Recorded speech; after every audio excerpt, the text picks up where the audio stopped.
তাহলে নাম্বার দিবেন 1, আর দুটার পার্থক্য যদি 10-এর ভিতরে হয় তাহলে নাম্বার দিবেন 2। এখন ধরেন মনে করেন যে আপনার বয়স 30 বছর, যার কাছে গেছেন তার বয়স 45 বছর, তাহলে কি হলো 10-এর বেশি, তাহলে সে আপনার কাছে নাম্বার পাবে 1। আপনার বয়স 30, আপনি যার কাছে গেছেন তার বয়স 25, তাহলে 5, তার মানে সে 2 পাবে। বুঝতে পারছি? এবার আসেন 2 নম্বর, যার কাছে যাইতেছেন তার বাৎসরিক ইনকাম, 1 বছরের ইনকাম যদি 3 লাখ থেকে 5 লাখ টাকা হয় তাহলে তাকে নাম্বার দিবেন 1।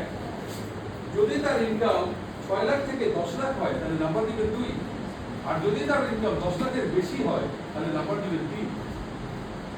এখন এই ইনকাম কেমনে বের করবেন? ওই যে বললাম খরচ কত, মাসের খরচ কত, এটা যদি পিছন থেকে জিজ্ঞাসা করে তাহলে সে খরচের হিসাব দেবে, ওই খরচের হিসাবকে 12 দিয়ে গুণ করবে, তাহলে আপনি বছরের ইনকাম পেয়ে গেলেন। সেই ইনকামটা কিন্তু এখানে যোগ করবেন। 3 নম্বরে আছে হলো যদি অবিবাহিত হয়, যার কাছে গেছেন সেই মানুষটা বিয়ে করে নাই তাহলে তাকে নাম্বার দিবেন 1। ওই লোকটা বিয়ে করছে, বাচ্চা হয় নাই, নাম্বার পাবে 2। ওই লোকটা বিয়ে করছে, বাচ্চা আছে, নাম্বার পাবে 3। ঠিক আছে? এবার আসেন যার সাথে দেখা করা, যার কাছে গেছেন তার সাথে দেখা করা খুব কঠিন, আপনি গিয়ে বসে রয়েছেন 1 ঘন্টা, সে ঢুকতেই দিতেছে, হ্যাঁ বসে থেকে পারতেছেন, তাহলে এটা খুব কঠিন, নাম্বার পাবে 1। যার কাছে দেখা করতে গেছেন, আপনি গেছেন, ওই আশরাফুল আপনাকে আটকায় দিল, ভাই কার কাছে যাবে? স্যারের কাছে যাবে। আচ্ছা স্যারের ফোন দিল, স্যার আপনার কাছে লোক আছে, পাঠাও। এই যে একটু বাধা পাইলেন, এটাতে নাম্বার দিতে হবে। আর যদি এরকম হয় যাওয়ার সঙ্গে সঙ্গেই দেখা পান, গেলেই বসতে দেয়, গেলেই দেখা পান, তাহলে নাম্বার দিন। ঠিক আছে? এবার তাহলে দেখেন হিসাব করেন যে আপনার সাথে বয়সে যদি 2 নম্বর পায় একজন মানুষ, 2, আর এখানে যদি ইনকামের ক্ষেত্রে 3 পায় তাহলে কত হইল? 5। আর এখানে যদি সে বিবাহিত এবং সন্তান আছে তাহলে 3, তাহলে কত হইল? 5 3 8। আর এখানে যদি তার সাথে দেখা করা খুব সহজ তাহলে পেল 3, তাহলে কত? 11। যে আপনার কাছে 11 নাম্বার পাবে, 11 যে পাবে সে পলিসি করবেই, পলিসি করবেই, শুধু আপনার জবাব কম্পালসারি জানবেন যে সে অ্যাকাউন্ট করবে। আর যদি সে 9 নাম্বার পায়, 11 জায়গায় 10 পায়, 10 পাইছে, তাহলে পলিসি করবে, করবে কিন্তু অজুহাত দিবে, অজুহাত। হ্যাঁ, সে বলবে, সে অনেক কথা বলবে, ভাই এটা তো ভালোই কিন্তু তোমার ভাবি তো রাজি হবে, দেখি তোমার ভাবির সাথে আলাপ, হ্যাঁ দেখেন কি হয়, তো ভাবিকে আলাপ করতে দিয়ে দিলেন, পরের দিন বলবো যে না তোমার ভাবি রাজি। আবার তাহলে বলবো যে আমি তো একজনের কাছে টাকা পাই, এই টাকাটা বহুদিন ধরে ঘুরে দিচ্ছে, টাকা দিতেছে না, দেখি টাকাটা যদি পাই তাহলে একটা পরিচিত। আপনি অপেক্ষা করলেন, সে আপনাকে বললো যে এই বছর তো ভাঙা বছর, যদি দরকার নাই তাহলে আমি জানুন না থেকে শুরু করবো। নাম্বার কি 754 গাড়ি? 754 ঠিক আছে, তাহলে ড্রাইভার নাই ওখানে। আচ্ছা আপনি দেখেন অজুহাত দিবে, অনেক অজুহাত আছে, অনেক অজুহাতের কিন্তু শেষ নাই। আর যদি 9 পায়, 9 নাম্বার পায়, তাহলে এটা হবে কি জানেন? 50-50, মানে 50-50 হইতে পারে, নাও হতে পারে। কিন্তু যদি আপনার কাছে 8 নাম্বার পায় কিংবা 7 নাম্বার পায় তাহলে আপনি যাবেন না, ওই লোকের কাছেই যাবেন। যদি সে আপনার কাছে 8 পায় কিংবা 7 নাম্বার পায় তাহলে আমার কাছে যাওয়ার দরকার নেই, গিয়ে কোনো লাভ নেই, আর শুধু পরিশ্রম। এবার আসেন পরীক্ষা। হ্যাঁ, কি পরীক্ষা করবো?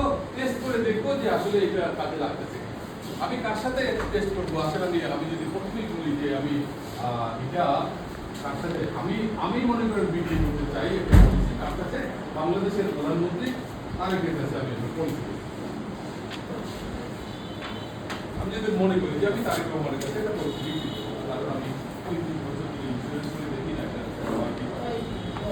এখন আমি তারেকের কাছে আসলে যাবো কি যাবো না সেটা আগে টেস্ট, ঠিক আছে? আর তারেকের বয়স কত জানেন আপনারা? ওর বয়স কিন্তু 60, আমার বয়স কত 64, তাহলে আমরা 10-এর ভিতরে আছি। তাহলে আমার কাছে সেই নাম্বার পাবে কত? 2। যদি এটা 10-এর বেশি হইতো তাহলে সেই নাম্বার পেতে যায়। এবার আসেন তারেকের ইনকাম কত? অনেক। তাহলে নাম্বার কবে করবে? 3 পাবে। বুঝে বলেছি, আপনারা কিন্তু বলতেছেন। আমি উদাহরণ দিতেছি, 3 পাবে। বিয়ে করছে, বাচ্চাও আছে, আছে না? তারেকে তাহলে ওখানে নাম্বার কবে করবে? 3 পাবে। দেখা করা কত পাবে? 1 পাবে। কেন? ভীষণ রোগাই যাবে না তার কাছে। তাহলে সে পাবে কত? 1। এখন 1 যদি পায় তাহলে সে আমার কাছে নাম্বার কত পায়? 9 পাইছে। 9 কি বলে? হইতে পারে, না হইতে পারে। আমি এখন যদি ঢুকতে পারি তাহলে হইতেও পারি, আবার নাও পারি। বুঝছেন? এবার আসুন আপনাদের সাথে বলতে। এখন আপনারা যারা যারা এখন কথা বলতেছে তার পলিসিটা হয় না, বিভাগ হয়ে গেছে। হ্যাঁ, নাম বলা দরকার। আপনি যদি বলবেন যে আপনার সাথে তার বয়সের পার্থক্য কত, তাহলে কত নাম্বার পাবেন? হ্যাঁ, আপনি আগে বলেন যে আপনি এখন যার কাছে দৌড়েছেন, যার কাছে দৌড়েছেন সে পলিসি করছে কিন্তু করে না, ওর সাথে আপনার বয়সের তফাৎ কত? আপনার বয়স কত? ওর বয়স কত? মানে যার কাছে যাচ্ছে আপনার বয়স কত? আপনার বয়স কত? 42। এখন ধরেন আপনি যার কাছে বেচতে চাইতেছেন, বেচতে গিয়েছেন, ওনার বয়স কত? সেম, তাহলে 2 পাবে। আপনি যেহেতু সেম বয়স, ও 2 পাবে। তার ইনকাম কত বছরে? 2 লক্ষ। তাহলে সে 1 নাম্বার পাবে। 1। সে বিয়ে করছে, বাচ্চা আছে, বিয়ে করছে, বাচ্চা আছে, সে গেলেন 3 পাবে। তার সাথে দেখা করা যখনই সে তখন দেখা করতে পারে, একদম কোনো বাধা নেই।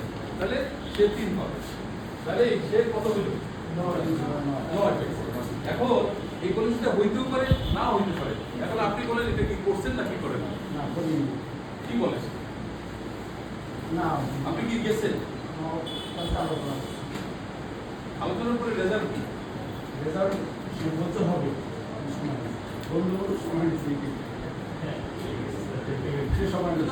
এটা হলো 50-50, হইতে পারে, না হইতে পারে। সুতরাং আপনি সবসময় কোনটাতে যাবেন? এই যে ইনকামে জোর দিলেন, ইনকাম বেশি ইনকাম যার আছে সে কিন্তু আপনি বলেন যে আপনি এখন কার কাছে দৌড়ে গেছেন?